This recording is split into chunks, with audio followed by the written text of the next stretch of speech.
Mission 2024 को जीतने के लिए सभी पार्टियां अपने अपने हिसाब से बैटिंग करने में जुटी हुई हैं। कांग्रेस कभी मणिपुर की पिच पर खेल रही है तो कभी संसद की पिच पर। बीजेपी इन सभी समस्याओं की बॉल से जूझ रही है।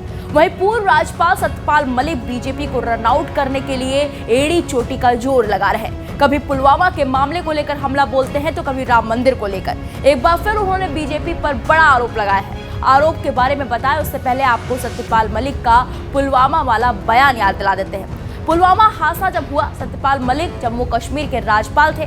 वो गोवा और मेघालय के राज्यपाल भी रहे, लेकिन कश्मीर के राज्यपाल रहते उनके पास कई बातें आई होंगी जो केवल वही जानते होंगे और कोई नहीं, सिवाय केंद्र सरकार के। वो कह रहे हैं कि पुलवामा कांड केंद्र सरकार की नाकामी और लापरवाही की वजह से हुआ और चोटी के नेताओं ने उनसे उस वक्त चुप रहने के लिए कहा, इसलिए वो चुप रहे। सत्यपाल मलिक कहते हैं कि 1000 जवानों का मूव उस वक्त सड़क मार्ग से बिल्कुल ठीक नहीं था, सुरक्षा की दृष्टि से तो बिल्कुल भी नहीं।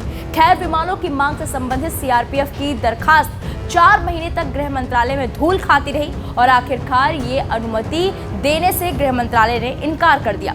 मजबूरन इतनी बड़ी संख्या में जवानों को सड़क मार्ग से जाना पड़ा। नतीजा ये हुआ कि हमारे 40 जवान शहीद हो गए और किसी को कोई फर्क नहीं पड़ा। हालांकि उनके इस वार का अमित शाह ने तगड़ा पलटवार किया, ऐसा पलटवार किया जिसका शायद मलिक साहब के पास जवाब नहीं था, इसलिए वो कुछ बोल भी नहीं पाए। शाह ने कहा, आप सबको उनसे पूछना चाहिए कि हमसे अलग होने के बाद ही सब बातें क्यों याद आती हैं। आत्मा तब जागृत क्यों नहीं होती जब सत्ता में बैठे होते हैं। इसकी क्रेडिबिलिटी के बारे में सोचना चाहिए। जब आपने जो कहा वो सब कुछ सही है तो जब आप गवर्नर थे तब क्यों चुप रहे। वैसे अमित शाह की बातों में दम तो है। अगर सत्यपाल मलिक इतने ही ईमानदार और सच के पहरेदार हैं तो ये बात उन्होंने तब क्यों नहीं उठाई जब पुलवामा हादसा हुआ था।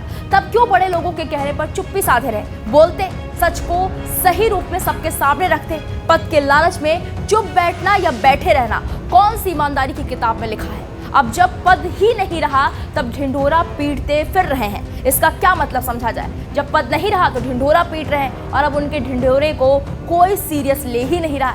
एक बार फिर उन्होंने भाजपा पर आरोप लगाते हुए कहा, सत्ता की खातिर राम मंदिर पर हमला करवा सकते हैं या फिर बीजेपी के किसी बड़े नेता को मरवा सकते हैं। सत्यपाल मलिक ने पुलवामा हमले का उदाहरण देते हुए कहा कि ऐसी घटना में सक्षम कोई व्यक्ति राजनीतिक उद्देश्यों को प्राप्त करने के लिए किसी भी हद तक जा सकता है। फिलहाल सत्यपाल मलिक के इस बार के बयान को लेकर आपकी क्या राय है, हमें कमेंट बॉक्स में जाकर जरूर बताएं। इस खबर में इतना ही। बाकी बड़ी खबरों के लिए आप लगातार देखते रहे वीके न्यूज। नमस्कार। वीके न्यूज, राष्ट्र के नाम।